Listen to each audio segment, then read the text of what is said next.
Voilà, merci d'être restés encore nombreux pour cette dernière session du jeudi 6 octobre. La session 4, dont la préparation a été coordonnée par Gérard Salem et Florence Fournet, qui malheureusement interviendront à distance. Et cette session est présidée par Jean Janin, le président de la Société francophone de médecine tropicale et santé internationale. Jean, je te laisse la parole pour commencer et présider cette session. Merci. Oui, je voulais remercier Gérard Salem de son absence. Ça me permet de briller à cette tribune. En tout cas, je le salue. Et on va donc démarrer. Donc, cette session qui s'appelle Alerte et réponse, si je ne me trompe pas, qui sera principalement consacrée aux problèmes de surveillance de mortalité et aux surveillances des données qui viennent des structures de santé. Donc, nous aurons 3 orateurs, si j'ai bien compris, puisque nous avons une personne absente, mais sa présentation sera faite par Bruno Mascolier. Ensuite, nous aurons Marisa Père, et puis enfin Gérard Salem et Florence Fournet. Je vous demanderai, comme on est très en retard, d'essayer de respecter le temps de parole. Je regrette infiniment. Jean-Marie m'a fait un panneau extraordinaire. Je voulais m'en servir, mais comme tout le monde est au téléphone, je serai obligé de crier très fort s'il y a un dépassement trop important des présentations. On ne va pas trop tarder, je pense. La première présentation va être effectuée par Bruno Mascolier, qui est professeur de démographie à l'université de Louvain, en Belgique, et qui est spécialiste de l'évaluation des données d'enregistrement des décès principalement, et de beaucoup d'autres choses. Normalement, il devait être accompagné dans sa présentation par Géraldine Dutte, ou Duté, excusez-moi si j'écorche le titre, qui est directrice de recherche à l'Institut national d'études démographiques, l'INED, en France. Par conséquent, Monsieur Mascolier, vous allez pouvoir nous faire 2 présentations, l'une qui s'intitule « Le suivi des évolutions sanitaires en temps réel sur base des registres de décès à Antananarivo » et donc celle de Géraldine Duté qui propose de mesurer les niveaux et tendances de la mortalité en population générale et comment pallier l'absence d'un état civil fonctionnel. Monsieur Mascolier, si vous êtes en ligne. Oui, je suis en ligne. Et je rappelle, vous avez 25 minutes, soyez gentils, car on a pris beaucoup de retard. Je vous en prie, vous avez la parole. Est-ce que vous pouvez me confirmer que vous voyez bien mes slides et que vous m'entendez clairement? Oui, ça a l'air d'aller là.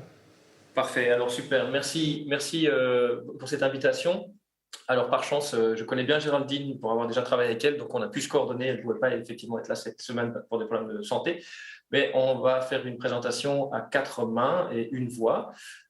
Et donc je vais mêler les deux et j'ai envie de vous parler de comment est-ce qu'on peut pallier à l'absence des données d'état civil fonctionnelles, faire un bref état des lieux et puis vous présenter 2 projets d'exploitation des sources de données locales.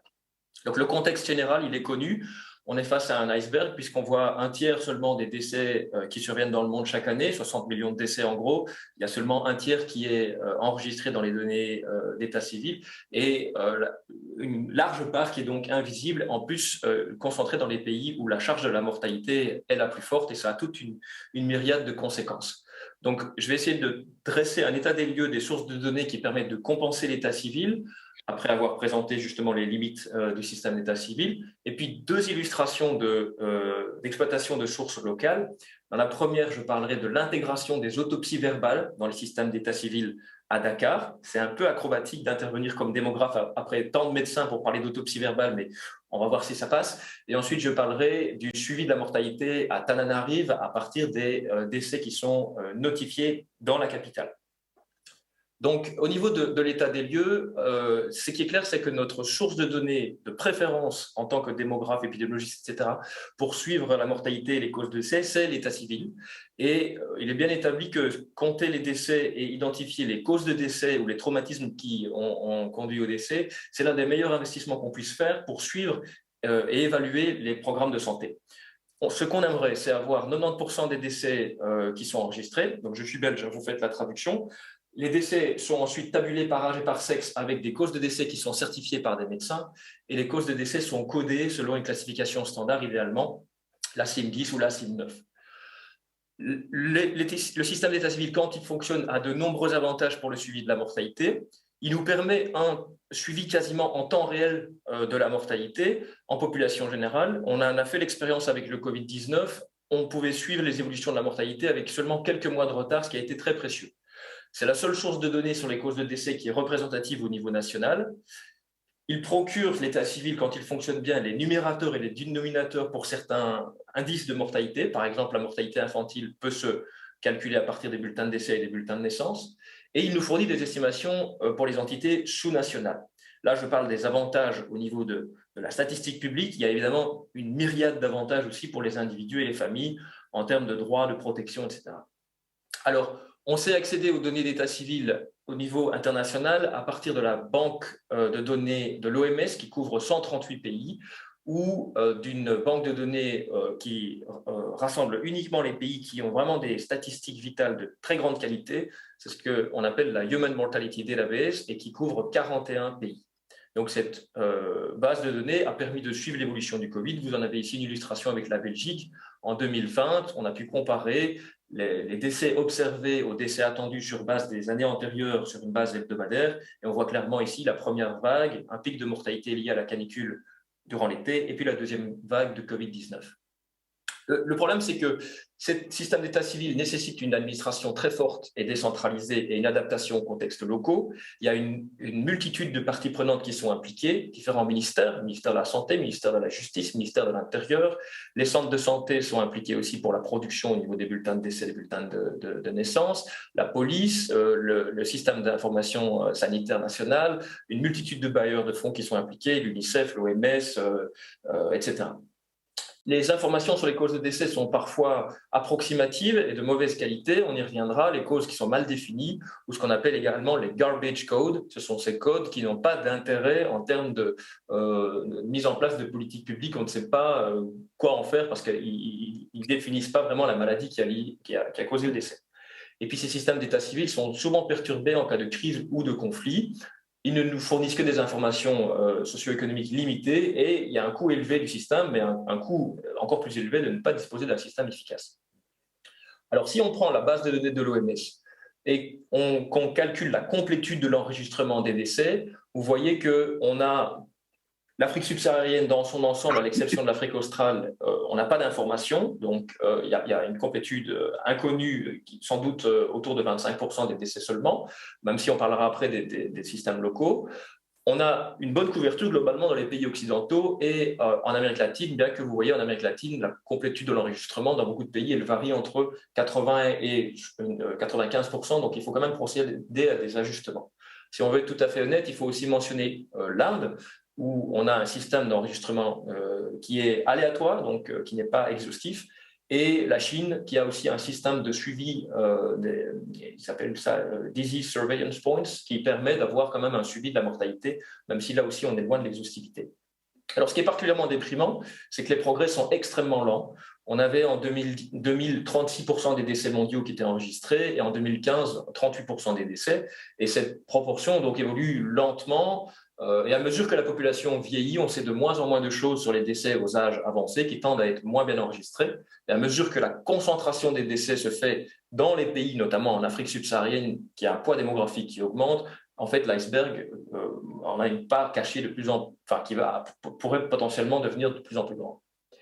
Alors, comment pallier à cette absence? On peut évidemment utiliser les données du recensement, mais les recensements sont organisés de façon irrégulière. On peut prendre l'exemple, par exemple, de Madagascar, qui a organisé, on en a parlé ce matin, Madagascar, son recensement précédent datait de 1993.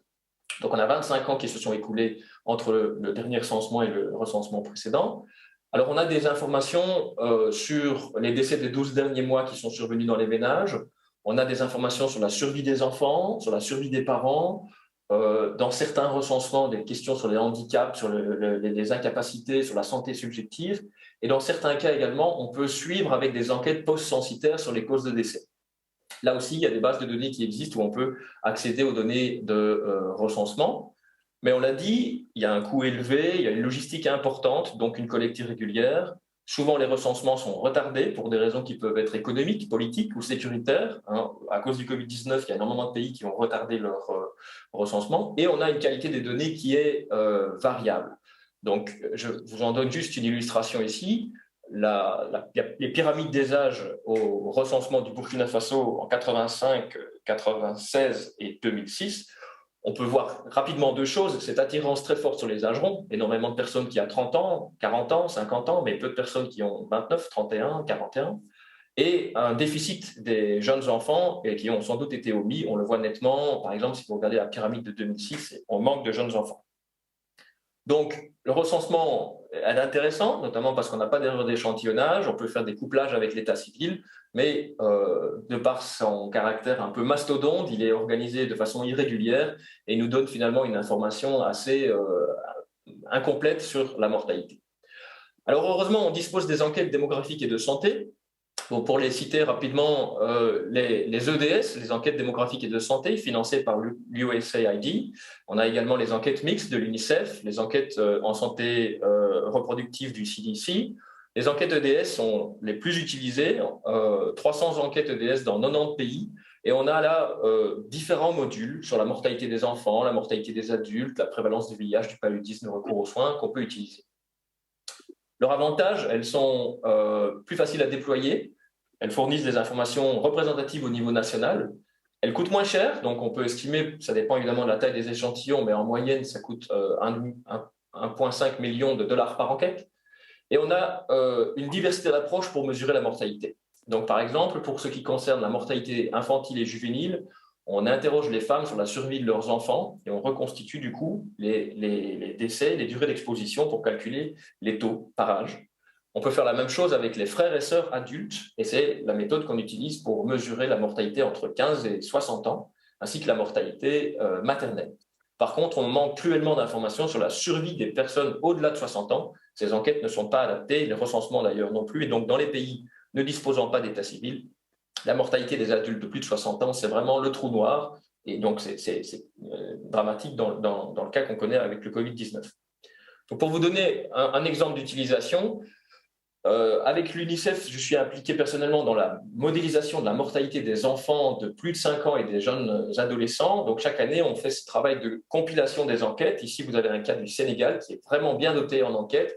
Et on peut, même s'il y a des erreurs d'échantillonnage et des erreurs de déclaration aussi, on peut reconstituer avec une certaine précision. Ici, c'est la probabilité d'un enfant de 5 ans de décéder avant son 15e anniversaire, estimé à 10 pour 1000 ici au Sénégal pour les estimations récentes. Alors, les enquêtes EDS et les autres enquêtes, elles ont toute une série de désavantages aussi. En cas de conflit, en cas de crise, de nouveau, on ne va pas pouvoir mener des enquêtes. Il y a des biais de sélection importants. Donc, par exemple, on a parlé de la mortalité des enfants telle que rapportée par les mères. Il y a des biais de sélection puisque les mères qui ne sont pas dans l'échantillon, par exemple parce qu'elles sont décédées, ne fourniront pas d'informations sur la survie de leurs enfants. Et donc, par exemple, si on a des cas où on a une mortalité liée, comme le cas du VIH-Sida avec la transmission verticale, on a des biais qui sont introduits dans les estimations. On a aussi beaucoup d'erreurs de compréhension. La question de la mortalité des enfants, à nouveau, la classification de mort-né et décès néonataux est quelque chose de très délicat par enquête rétrospective. Donc là, il y a également des erreurs qui peuvent s'introduire. Et puis, on ajoute à ça l'incertitude statistique liée au fait qu'on travaille sur des échantillons. Et puis, on peut mentionner deux limites encore.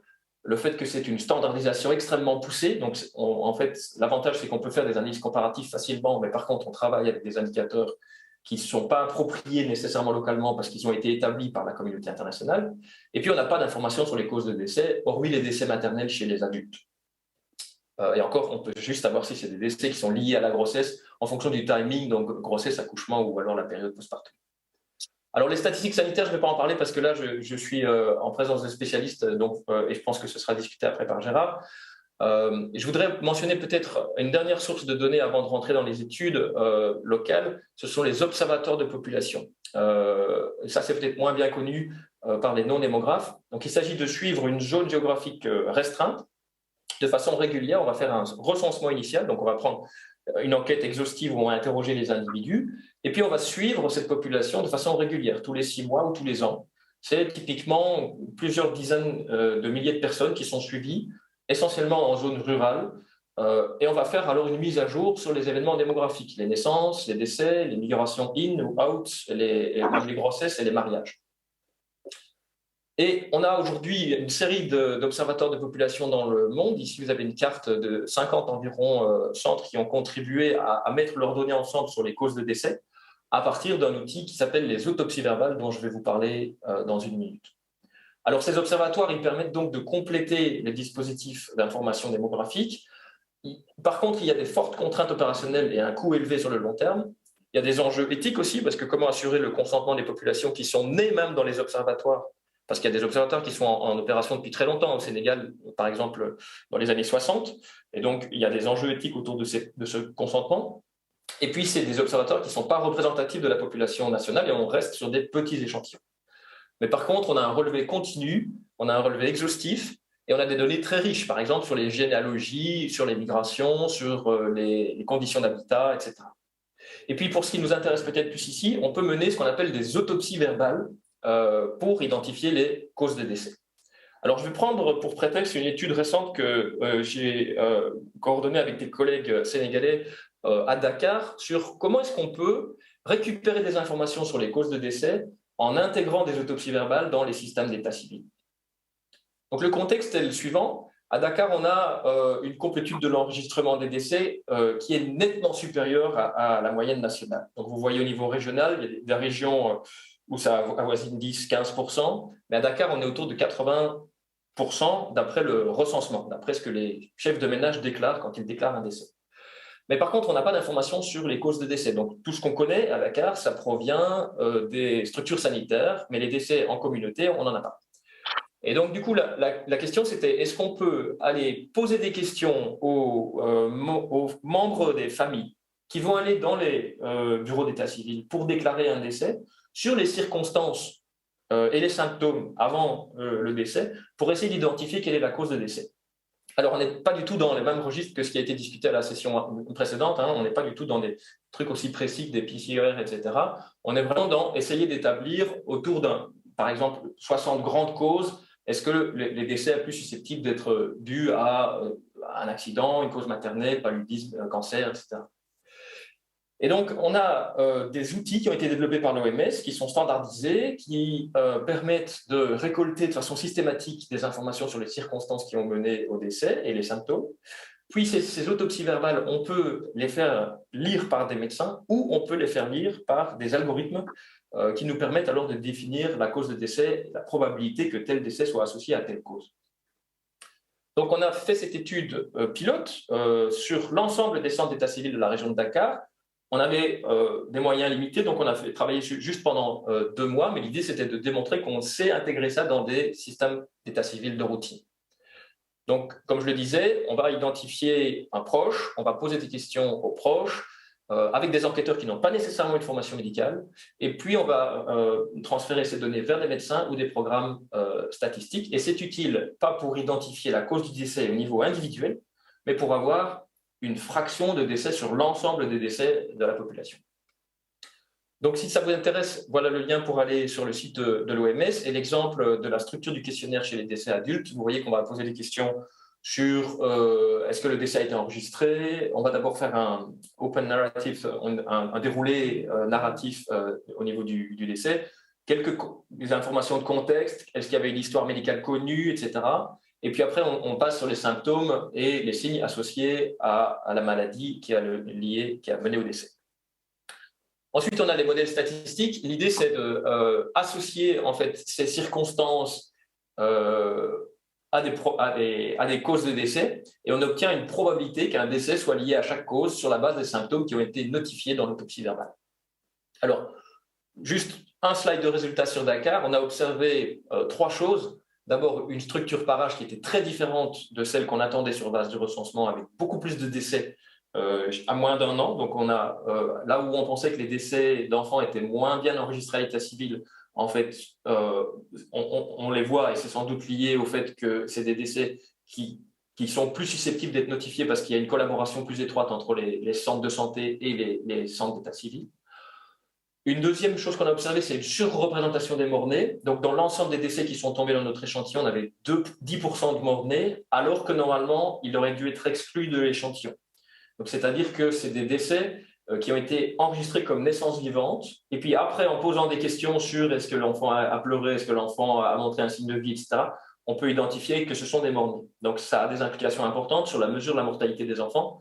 On est susceptible de surestimer ici la mortalité, bien qu'on ne connaît pas, dans l'autre cas, la part des enfants qui n'ont pas été enregistrés à l'état civil, mais dans le registre des morts-nés.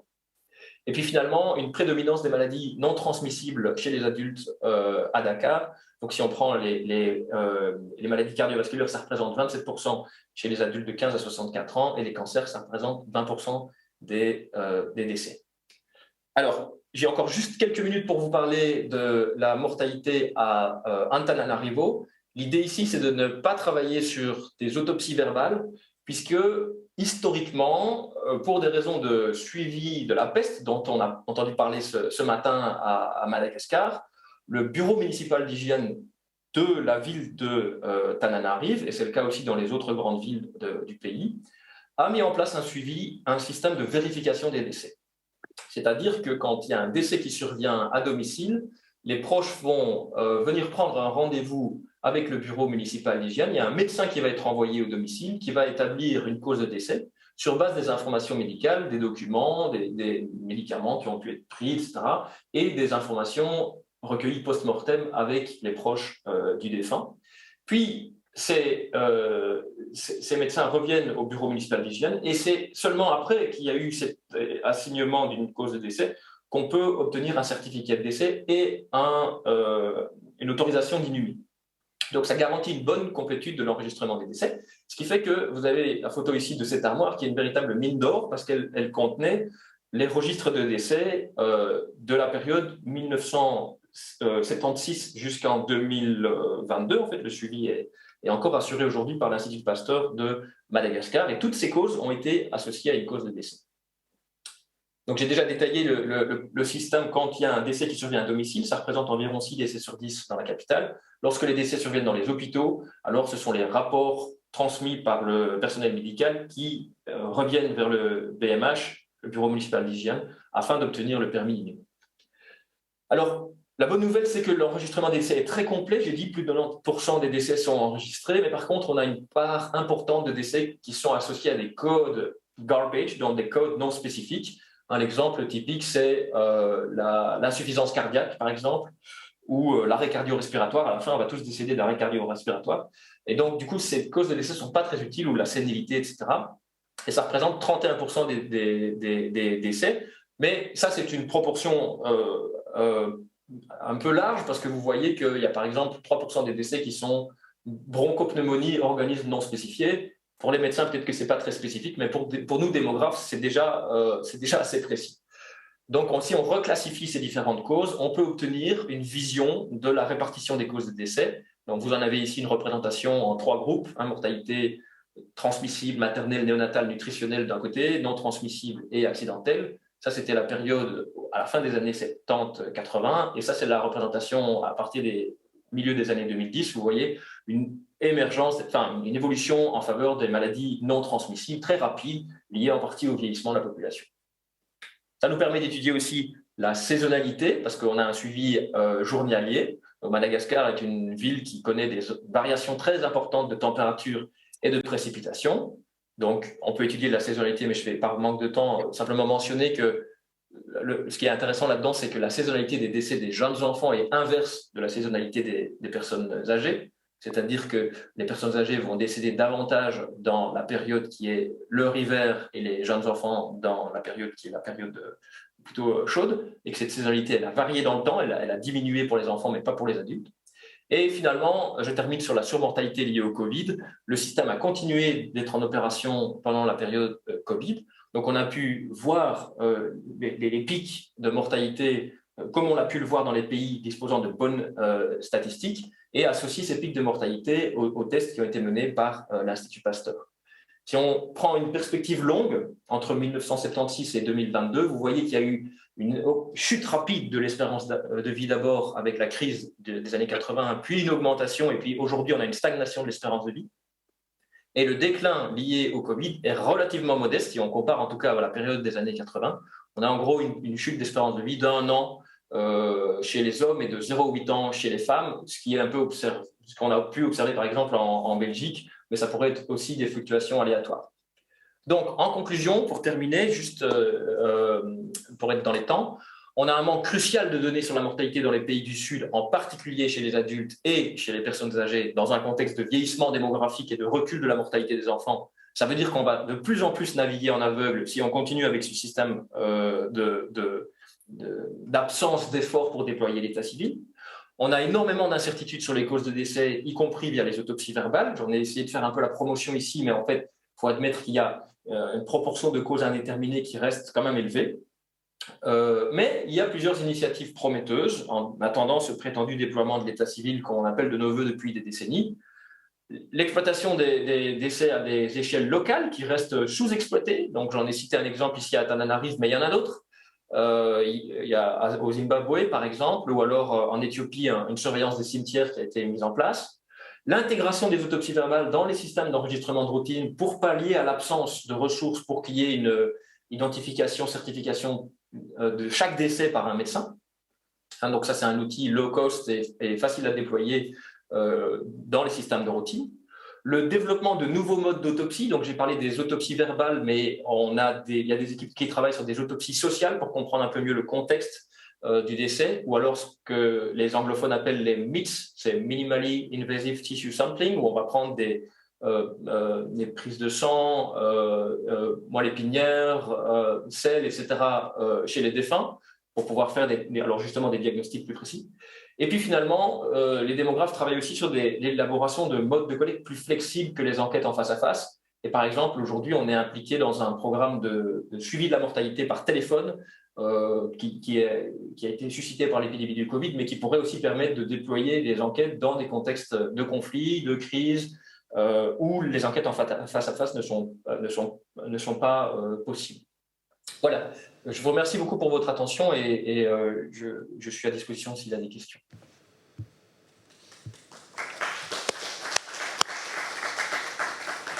Merci, Monsieur Mascolier. Je voudrais vous féliciter puisque vous avez utilisé 24 minutes et 8 secondes de votre temps, donc vous êtes tout proche de la perfection.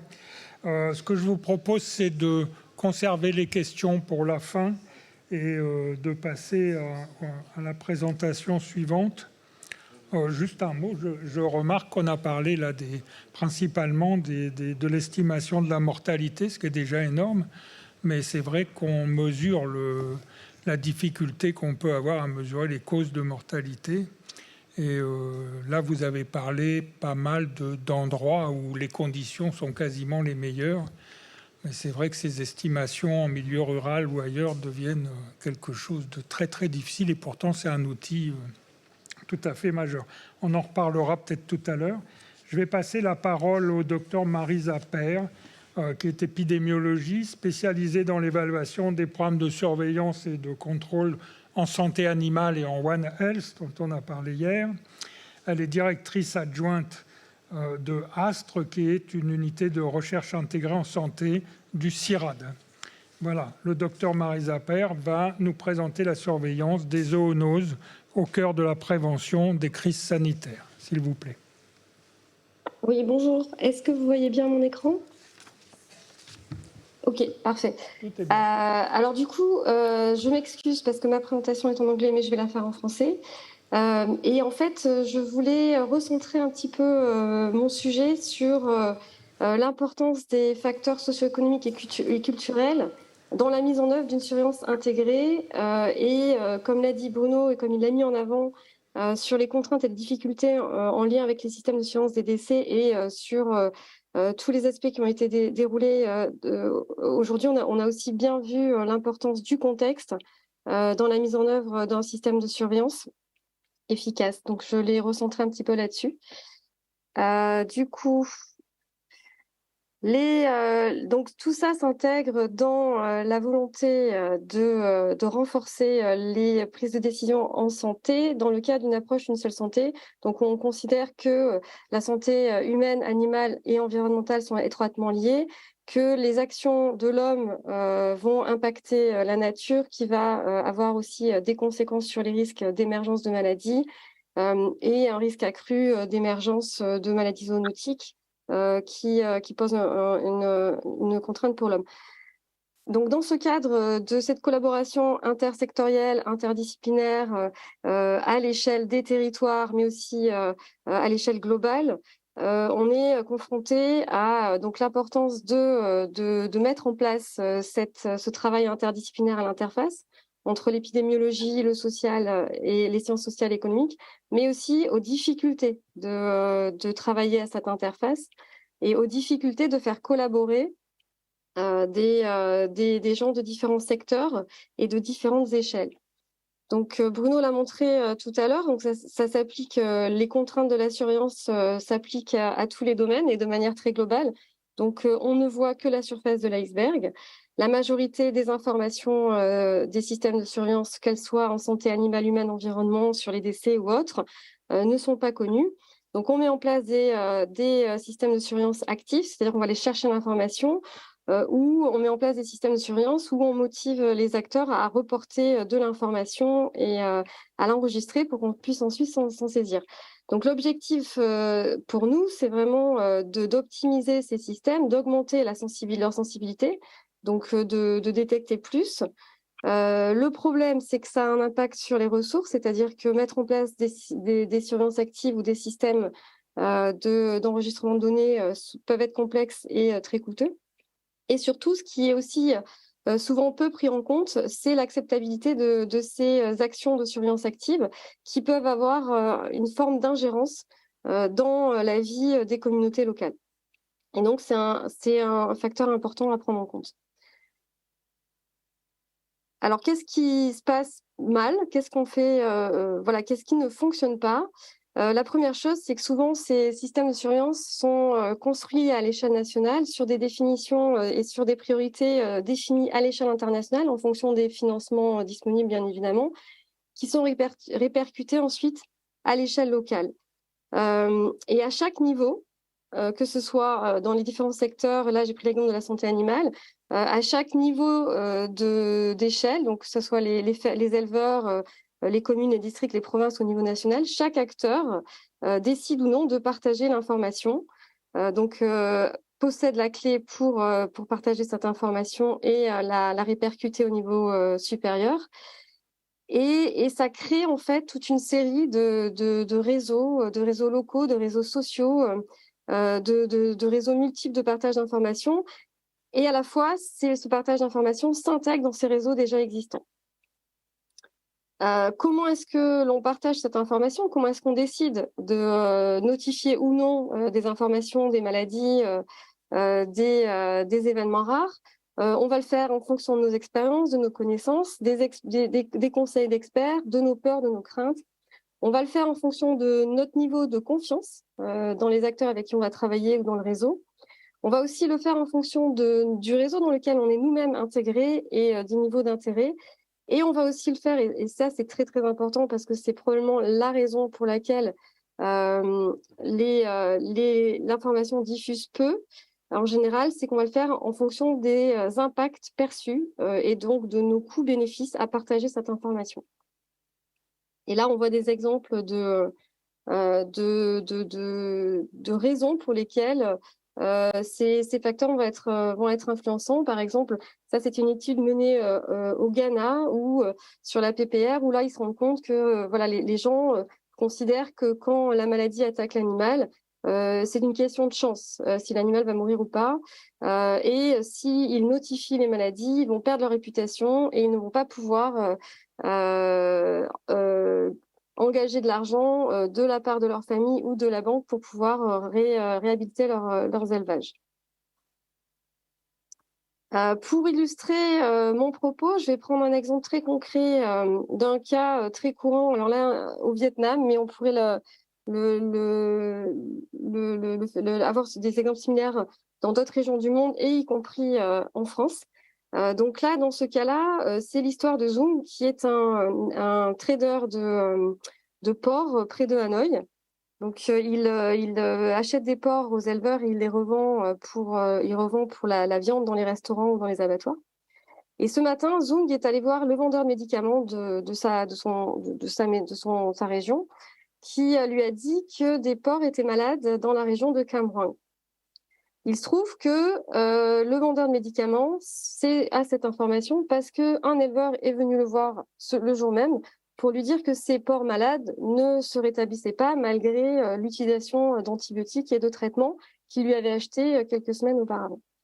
Donc Zung a décidé d'aller à Cam Ranh pour acheter ces porcs malades à un très bon prix, ce qui a arrangé, et qui lui permettait, lui, de vendre les carcasses à un prix normal dans des petits restaurants ou dans des abattoirs locaux. L'éleveur, lui, était prêt à vendre ces porcs qui ne se rétablissaient pas à un prix plus inférieur pour s'en débarrasser. Et au final, donc ils ont gagné leur journée.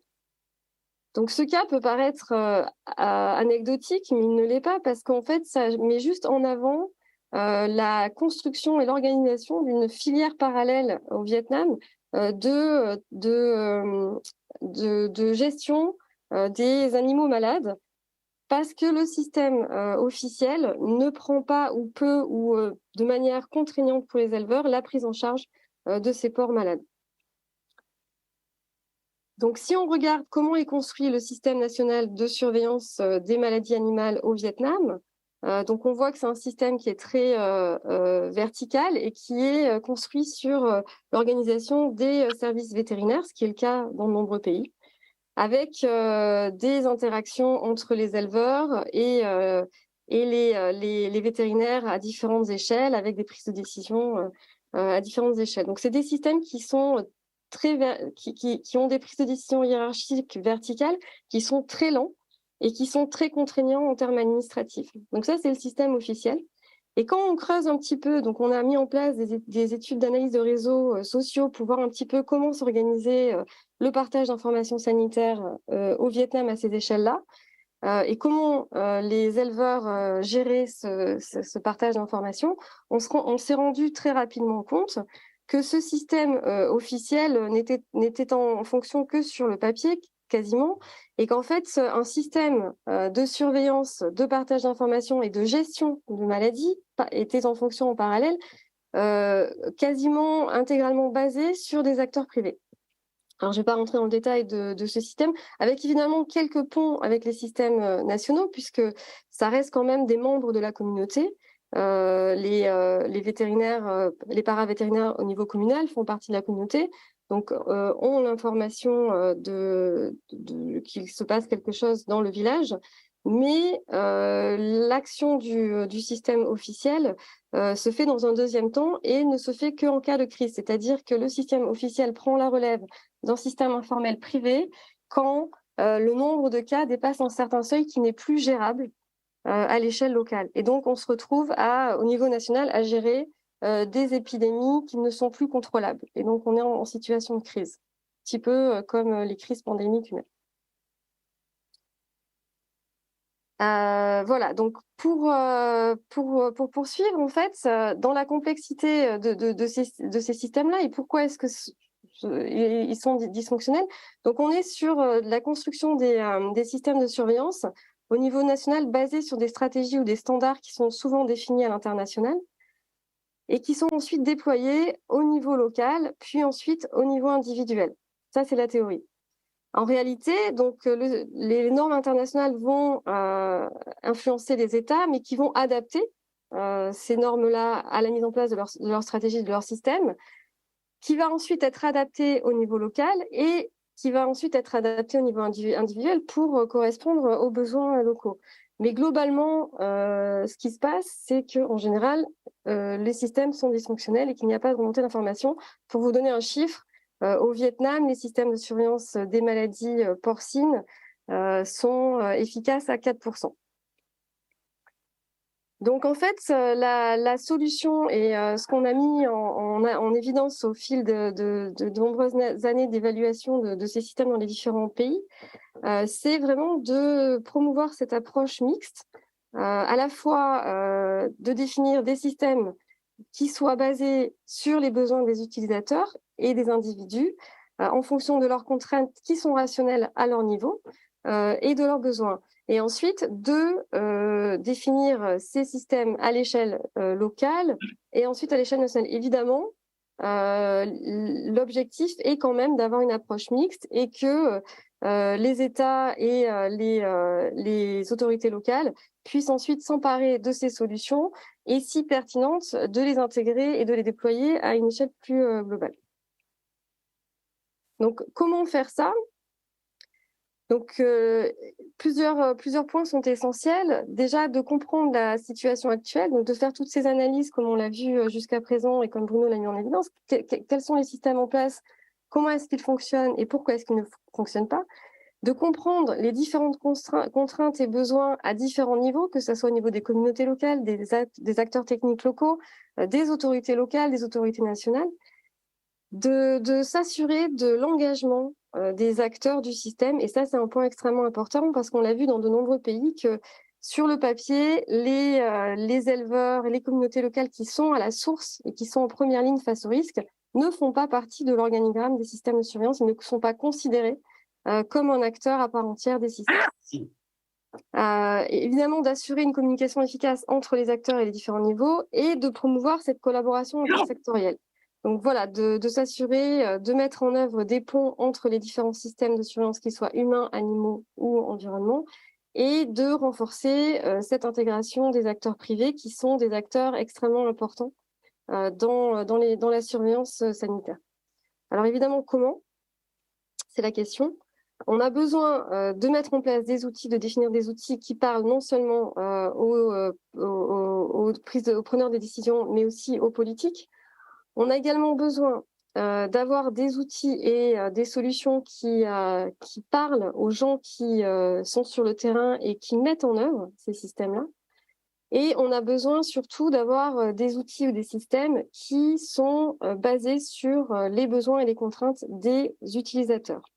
Et pour cela, l'idéal, c'est vraiment de promouvoir ce co-développement et cette co-innovation dans une idée de travailler tous ensemble pour pouvoir identifier ces besoins, quel que soit le secteur, ce qui aussi œuvre à la promotion de la collaboration intersectorielle. Donc, si on ramène ça plus spécifiquement au système de surveillance, donc l'approche qui est promue est basée sur, encore une fois, toutes ces années d'expérience scientifique d'évaluation des systèmes, et vraiment donc de prendre en compte toute une série d'étapes pour pouvoir co-construire les systèmes de surveillance avec les utilisateurs en s'appuyant sur ce qui existe déjà. Parce qu'il faut savoir aussi que dans chaque pays, les systèmes vont être un petit peu différents. On va avoir ensuite les différents systèmes dans les différents secteurs. On va avoir différents outils. On va avoir des systèmes mis en place par des organisations internationales, par des projets. Donc toute une série de bases de données qu'il faut connaître et comprendre et qu'il faut essayer d'articuler et d'harmoniser. Donc la première étape, c'est vraiment d'évaluer la situation en place, la situation actuelle, et aussi d'identifier en travaillant avec les acteurs à tous les niveaux, qu'ils soient locaux, qu'ils soient compris dans le système officiel ou pas, mais s'ils jouent un rôle ou s'ils influencent les systèmes, de comprendre leurs contraintes et leurs besoins. Après cette phase de diagnostic, on passe, et qui permet aussi une première phase d'engagement, on passe dans la deuxième phase d'engagement plus poussée qui consiste à co-construire les systèmes avec les acteurs qui vont les mettre en œuvre. Donc, c'est-à-dire que non seulement on a pris en compte leur complexité, leurs besoins, mais là, on leur demande de dire, voilà, comment est-ce qu'on le met en œuvre, de quoi vous avez besoin, qu'est-ce qu'il faut faire, et les systèmes sont construits avec eux, de manière participative. Ensuite, l'idée, c'est de mettre en place des pilotes, donc de faire ça sur des zones à l'échelle d'un district ou de plusieurs districts. Alors, je présente cette méthodologie parce que c'est des choses qui ont été appliquées sur le terrain, que ce soit en Indonésie, en Guinée, au Vietnam, par exemple. Et c'est des choses qui fonctionnent et qui sont fortement appréciées par à la fois les communautés locales, les acteurs politiques locaux et même au niveau national. Donc après cette phase pilote, ce qui a été important, c'est vraiment d'avoir ce changement d'échelle et cette intégration de ces solutions innovantes et qui fonctionnent dans des politiques nationales. Et en général, ce qui se passe, c'est que ça se fait un petit peu tout seul, en effet boule de neige, c'est-à-dire que quand dans un district, la situation s'améliore, le partage d'informations s'améliore, donc on est plus facilement au courant de ce qui se passe au niveau sanitaire. Les éleveurs ont des informations qui les intéressent sur leurs élevages et sur l'élevage de leurs voisins. Les services de santé humaine ont des informations plus précises aussi sur les situations ou l'émergence de maladies, d'événements rares, et pareil en santé de l'environnement. Du coup, ce qui se passe, c'est que les districts voisins sont intéressés pour mettre en place ce type d'outils et ensuite ça fait boule de neige. Et il y a finalement une acceptation de ces systèmes de surveillance construits du local qui sont pris en charge à l'échelle nationale. Évidemment, l'objectif, c'est de continuer à travailler sur cette évaluation parce que ce sont des choses dynamiques. La surveillance évolue en fonction de l'évolution des situations sanitaires. Et il est important de continuer à évaluer les systèmes pour vraiment les consolider et aussi évaluer leurs coûts-bénéfices, leur valeur ajoutée pour aussi pouvoir promouvoir ce type d'innovation et de solutions dans d'autres zones et dans d'autres régions. Donc, c'est ce que l'on veut mettre en place et ce que l'on propose dans le cadre de l'initiative Présode, que je vais présenter rapidement, qui est vraiment sur la prévention des maladies zoonotiques émergentes, avec un objectif non seulement donc de mettre en place cette surveillance intégrée pour assurer une cohésion entre les différents systèmes d'information au niveau national, mais d'essayer de mettre en place aussi une cohésion à l'échelle internationale pour assurer que les systèmes d'information, quels qu'ils soient, puissent aussi se parler entre eux et que la collaboration internationale soit efficace et efficiente. Donc rapidement, la vision de Présode, elle est basée sur 5 piliers avec la compréhension des risques d'émergence et la définition de solutions pour réduire ces risques et des solutions qui sont aussi co-définies, qui sont définies en collaboration et par les acteurs en première ligne face aux risques en termes de changement de pratiques, des pratiques qui vont impacter les risques comme la consommation de viande de brousse, comme la déforestation, comme l'empreinte de l'agriculture sur l'habitat animal, etc. Donc de travailler avec les acteurs qui, eux, mettent en œuvre ces pratiques pour des raisons économiques et sociales qui sont clés pour eux et de trouver des solutions pour les réduire. Le pilier 3, c'est sur ces systèmes de détection précoce et de surveillance au niveau local. Donc, de les co-développer avec les communautés locales en première ligne face au risque et ensuite de faire ce scaling up, de construire ces systèmes de partage de l'information jusqu'au niveau national et au niveau international. Et ces différents piliers se basent sur un pilier transversal qui, et c'est la clé de Présode, sur l'engagement et l'automobilisation des acteurs locaux et nationaux pour pouvoir créer des systèmes de surveillance One Health et des réseaux de surveillance One Health efficaces et autonomes au niveau locaux et nationaux. Pour pousser un petit peu plus loin cette idée de co-construction et cette importance de prendre en compte les différents contextes et facteurs socio-économiques dans la définition des stratégies de santé, on a également voulu s'assurer d'un engagement de tous dans cette initiative internationale en mettant la co-construction de l'initiative au cœur même de l'initiative. C'est-à-dire qu'on a travaillé pendant 2 ans pour co-construire l'initiative en elle-même, ses objectifs, son agenda, avec tous les acteurs participants et intéressés, et c'est toujours en cours. Donc on a travaillé sur une approche basée sur la théorie du changement, où à travers des ateliers internationaux et régionaux, on définit tous ensemble une vision commune du futur vers laquelle on veut arriver, qui est une vision sans émergence zoonotique. Quels sont les obstacles à cette vision ? Quels sont les changements nécessaires pour contrecarrer ces obstacles et quels acteurs doivent être impliqués dans ces changements ? Et comment promouvoir ces changements avec quelles activités ? Donc ça nous a permis d'engager plus de 1500 personnes de 120 pays et d'horizons très différents, que ce soit académique, du gouvernement, des acteurs opérationnels, des acteurs privés, donc par le biais de ces ateliers régionaux et internationaux.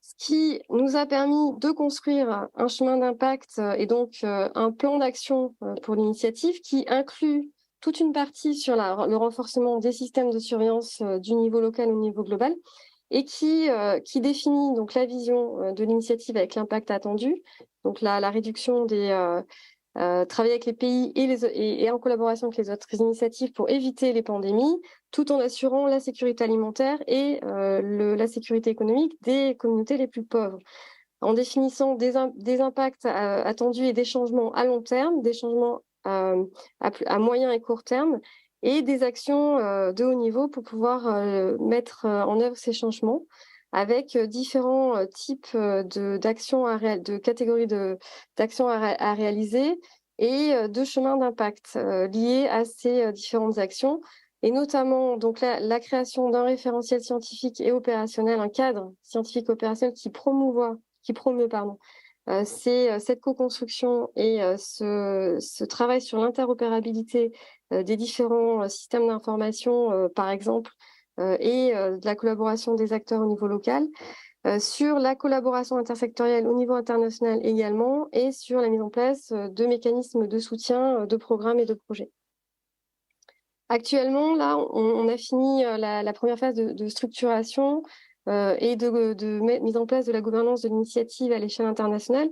Nous avons la première assemblée générale mardi, la semaine prochaine, qui va adopter l'agenda stratégique scientifique qui a été codéfini avec tous ces acteurs et qui vraiment vise à promouvoir cette surveillance participative intégrée à l'échelle locale, qui implique les communautés et qui est basée sur les besoins des utilisateurs, avec des applications concrètes déjà en cours sur la base d'activités qui étaient déjà en place au Cambodge, en Guinée, à Madagascar, au Sénégal, au Vietnam et au Zimbabwe.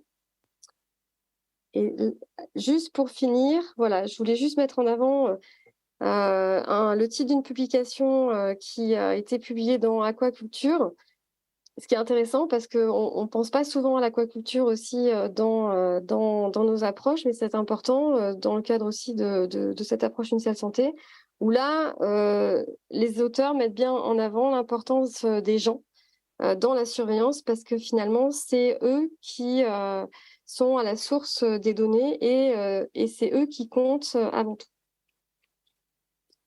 Merci beaucoup.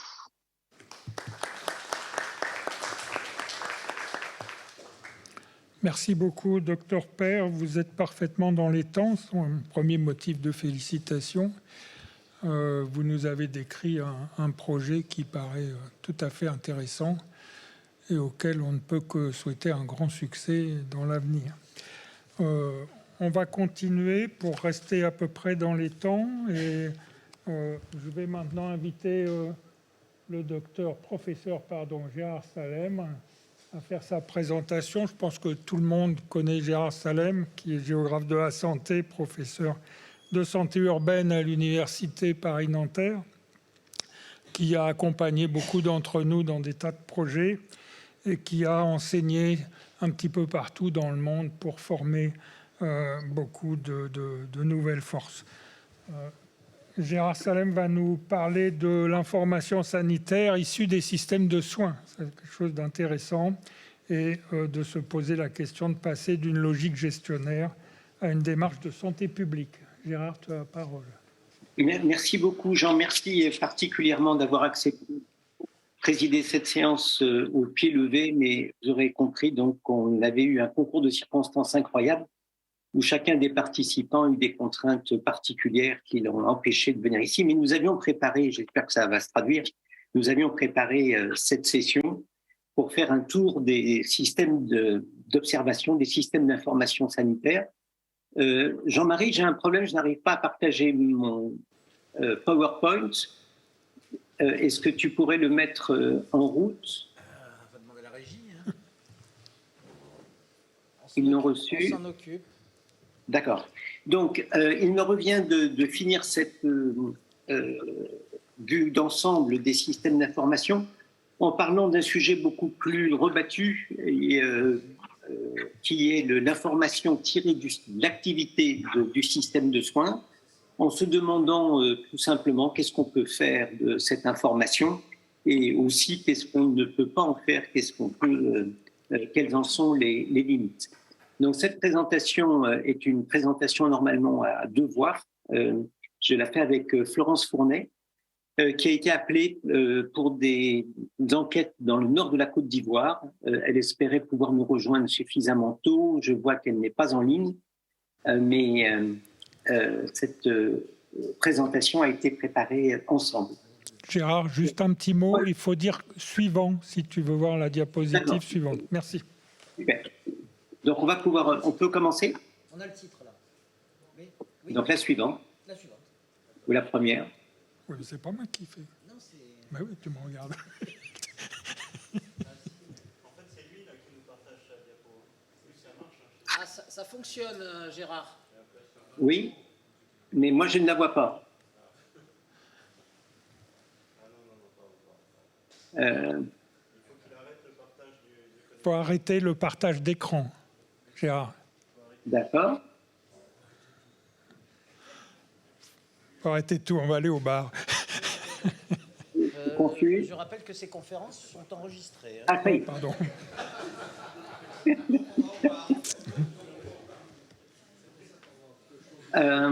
Pardon, je crois avoir compris l'origine du problème.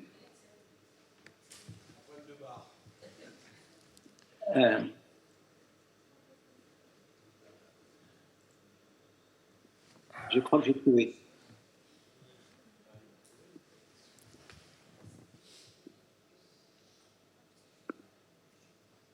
Est-ce que vous voyez mon écran? Ça n'a pas l'air de marcher. Hein. Est-ce que quelqu'un peut prendre la main à Marseille?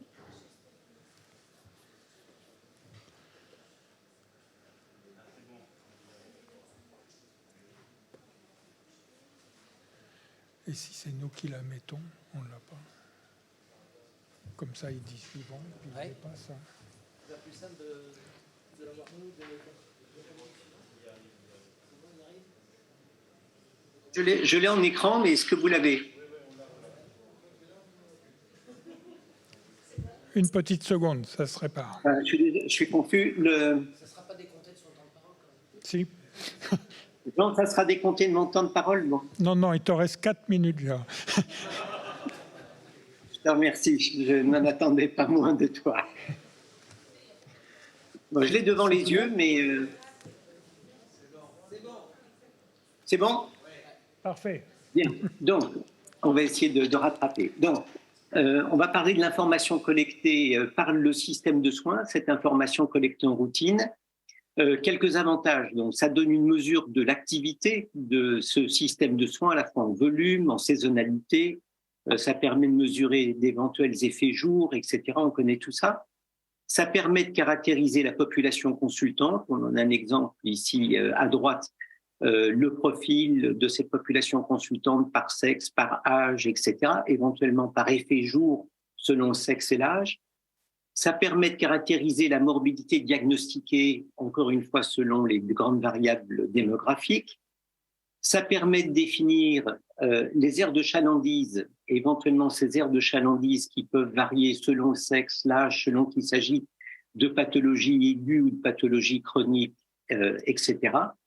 Ça permet aussi d'objectiver les relations à la fois de concurrence et de complémentarité, notamment dans les systèmes de référence de soins de patients au niveau supérieur, entre structures, et cela selon le sexe, l'âge, la morbidité, etc.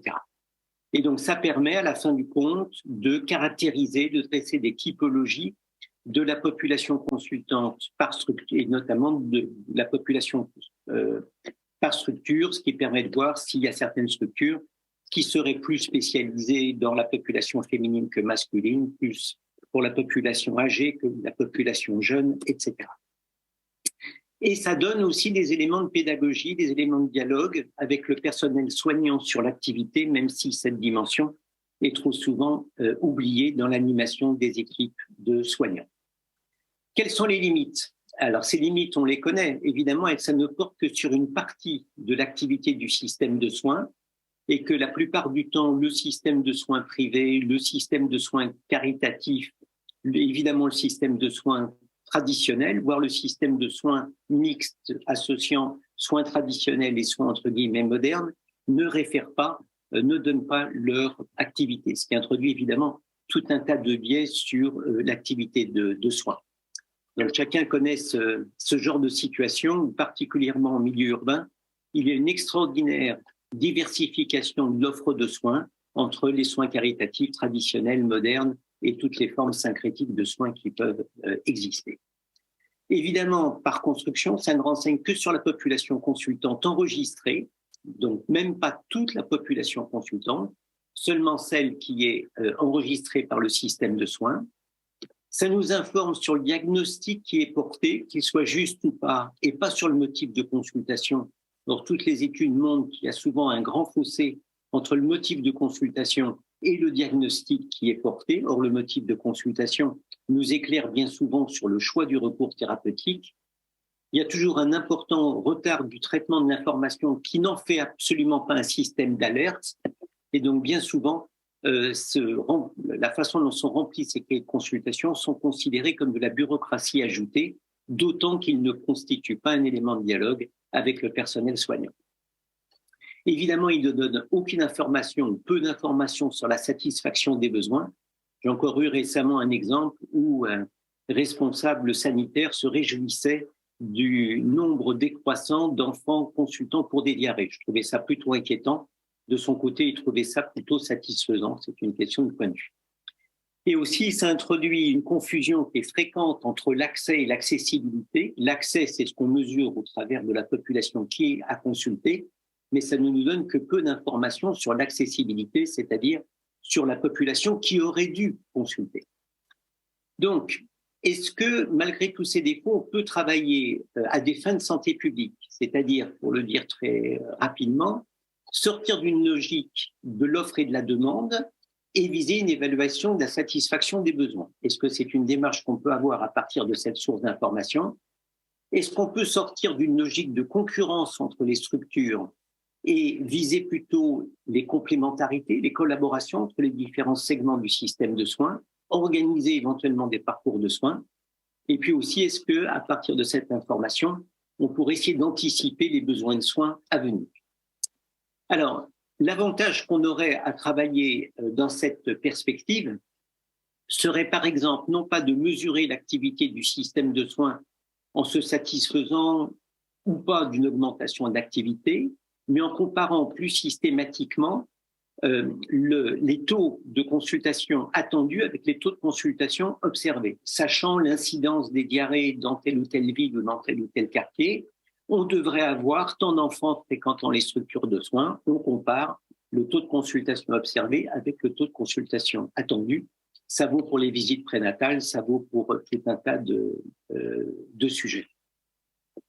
Ça permettrait également de coupler cette démarche les notions de population et de lieu à risque en fonction de la saison. Si on avait ce type de démarche et donc de cibler des populations spécifiques qui seraient particulièrement à risque dans certains lieux, à certains moments de la saison, comme Bruno nous en a parlé tout à l'heure. Ce renversement d'approche permettrait également de rapporter l'activité des structures au quartier de résidence des patients et ne cesser d'être centré sur les structures de soins pour essayer d'approcher la couverture réelle, c'est-à-dire ne pas considérer que la couverture est bonne parce que l'activité de la structure de soins est forte, mais de le rapporter donc au lieu de résidence des patients. Ça nous permettrait aussi, en renversant cette perspective, d'étudier les lieux des recours thérapeutiques à partir des domiciles, donc ne pas seulement définir les aires de chalandise de chacune des structures, mais d'essayer de comprendre comment, en fonction de l'âge, du sexe, de la morbidité, on choisit son recours thérapeutique. Parce que je vais peut-être vous faire bondir quelques médecins, mais ça n'est pas grave. C'est évidemment pas aux gens à s'adapter à l'offre de soins, mais à l'offre de soins de s'adapter à la façon dont les gens se soignent. C'est quelque chose qui paraît évident pour avoir la meilleure couverture possible.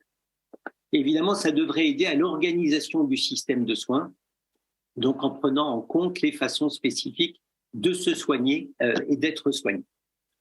Et enfin, ça permettrait une aide à une meilleure adaptation au contexte local.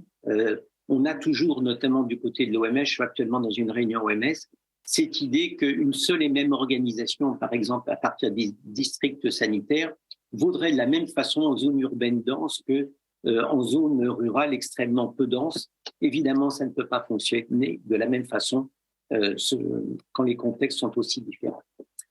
Et une démarche de ce type permettrait également le croisement avec d'autres données, celles évoquées par Bruno par exemple, collecter en routine l'état civil quand il existe, des données de natalité croisées avec des données de visite prénatale, des données de mortalité de jeunes femmes par exemple, quels sont les différentiels de mortalité chez les jeunes adultes entre femmes et hommes et quelle est la part de la mortalité liée aux grossesses et aux accouchements, de cibler davantage les enfants par aire géographique, les aires, etc.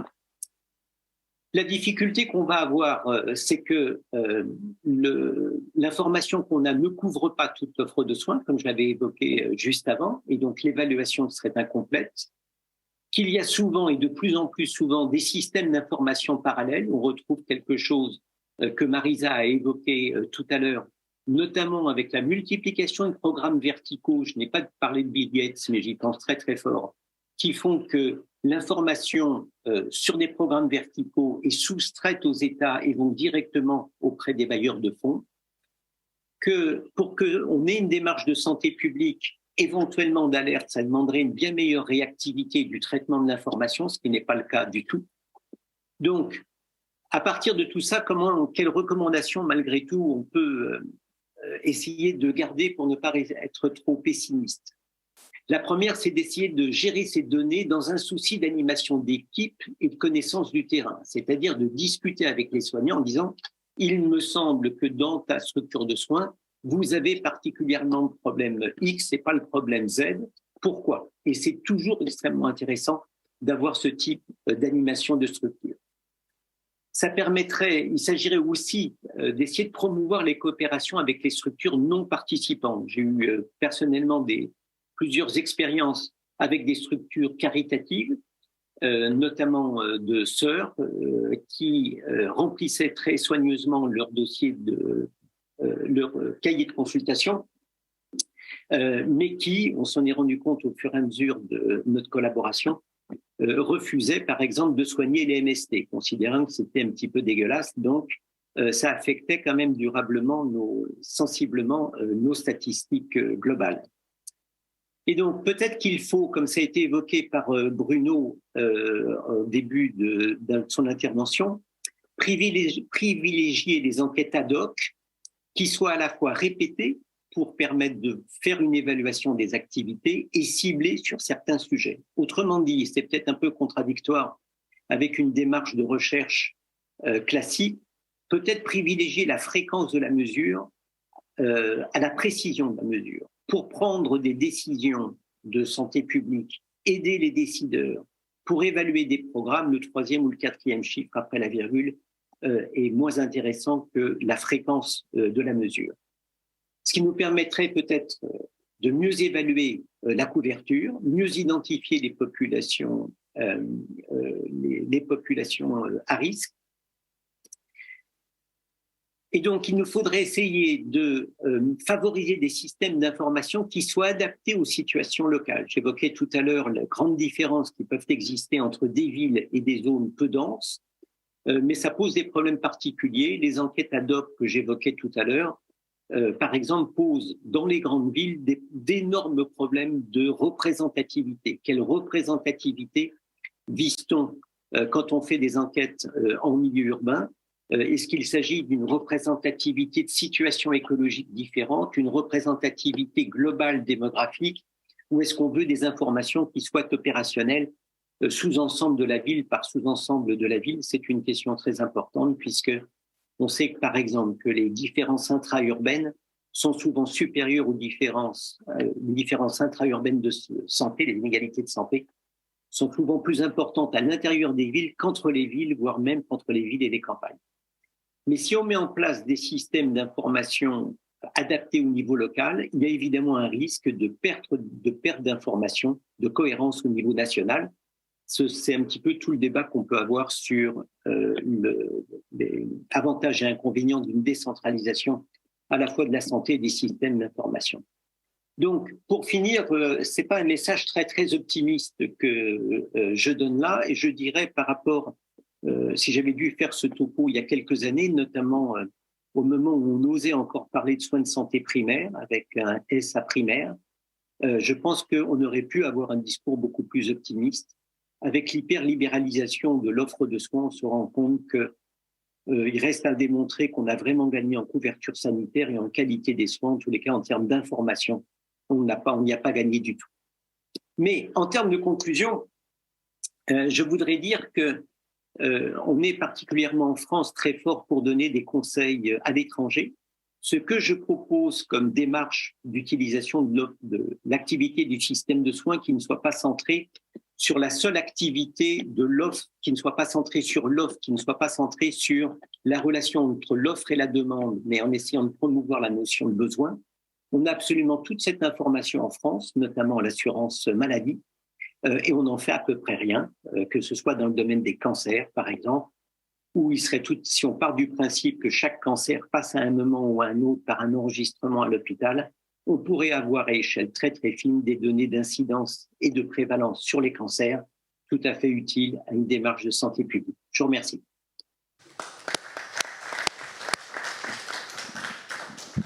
Merci beaucoup, Gérard. C'était tout à fait passionnant.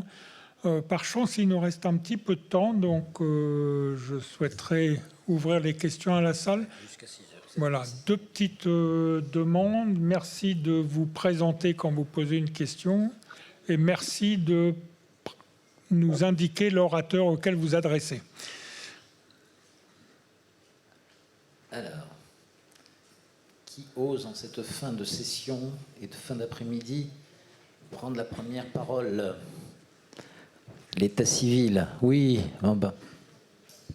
Merci bien, mon frère Mulleri. Je suis M. Sangaré Baba. Je suis acteur psychosocial, sociologue de formation, ministère de la Femme, de la Famille et de l'Enfant en Côte d'Ivoire. Ma préoccupation va à l'endroit de Maria, qui parle de surveillance participative à l'échelle locale avec l'implication des communautés, qui est d'ailleurs original et innovant. Est-ce qu'il y a des outils qui ont été développés dans ce sens? Et lui adresser mes remerciements pour cette vision. Merci.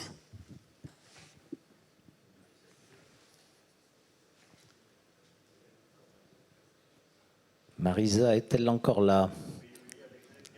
Elle est encore connectée. On attend Docteur ça. Père, vous avez la parole.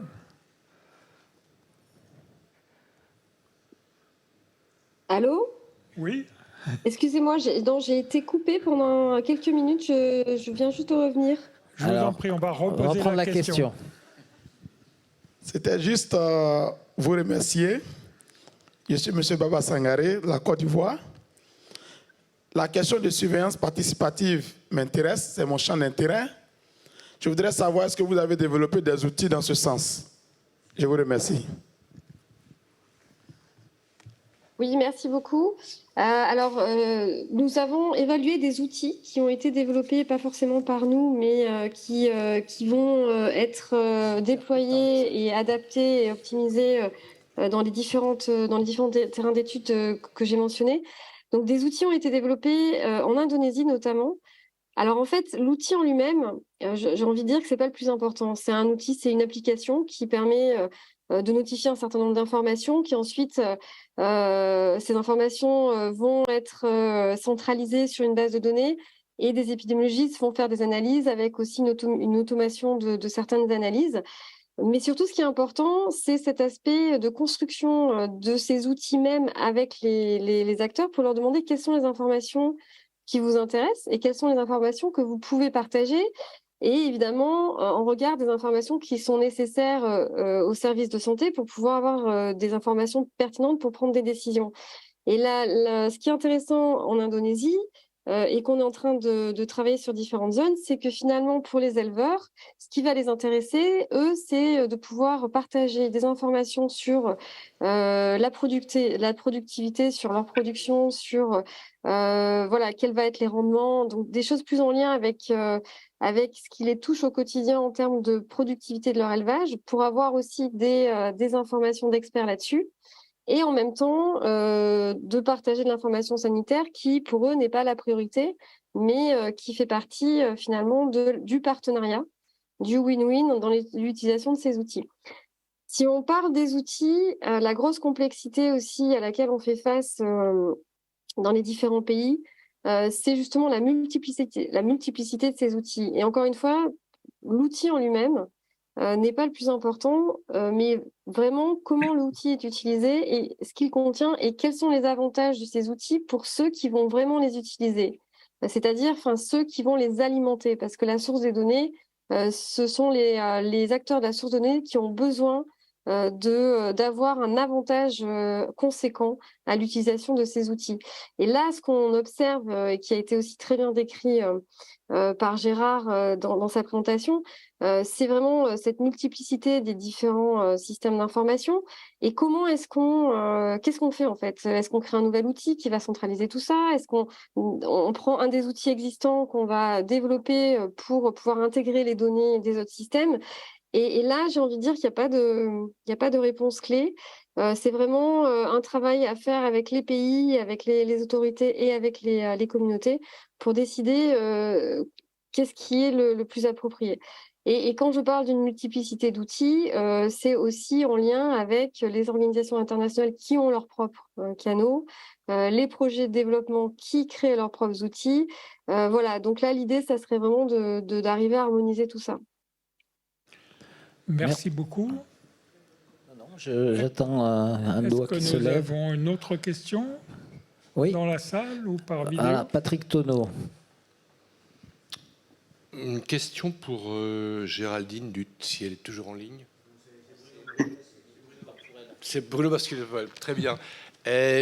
Concernant l'utilisation finalement de données, on a besoin de plus en plus d'avoir de données représentatives, en particulier sur les pays d'Afrique.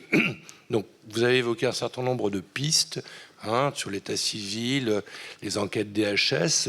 En pratique, la faisabilité, vous nous conseillez quoi finalement d'utiliser les données existantes, les registres d'état civil. Alors, on pense, je sais pas moi, par exemple, mortalité maternelle ou cancer, ou des pathologies quand même relativement importantes. Quel est l'outil qui vous semble le plus ad hoc, c'est-à-dire à la fois utilisable, faisable et un rapport coût-efficacité? Merci. C'est une question difficile. Je pense qu'il y a deux choses. Peut-être il y a d'abord une sous-exploitation des données existantes. On ne fait pas suffisamment usage des données existantes. Cette source de données dont je vous ai parlé à Madagascar, je veux dire, pendant plusieurs années, les données étaient là. C'est toujours le cas, par exemple, si je prends ce même cas de Madagascar, dans les autres grandes villes de Madagascar, on a parlé ce matin de l'épidémie de peste à Tamatave, à Fianarantsoa, à Ntirabe. Ce sont 3 villes qui disposent du même suivi d'enregistrement des décès. Et pourtant, les données sont en train de dormir parce qu'elles ne font pas l'objet d'une utilisation systématique au niveau des causes de décès. Donc là, c'est un exemple de données existantes sous-exploitées et je pense qu'il y en a beaucoup. Il y a eu dans les années 80, 90 plusieurs études sur les systèmes d'état civil dans les capitales. Il y a eu des études sur Abidjan, il y a eu des études sur Dakar, il y a eu des études sur la capitale Congo, Brazzaville, etc. Et puis, on n'en entend plus vraiment parler. Donc, énormément d'initiatives qui visent à promouvoir l'état civil au niveau international et énormément de bailleurs qui mettent des moyens sur la table pour tout ce qui est digitalisation, etc.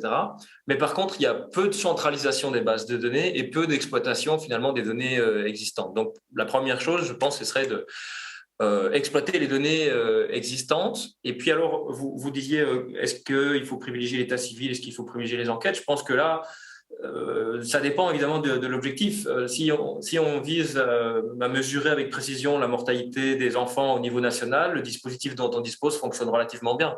L'accumulation des enquêtes, des recensements, et puis on sait en tirer là des tendances, mais on peut aller au-delà un peu par âge, par sexe, mais pas beaucoup plus loin.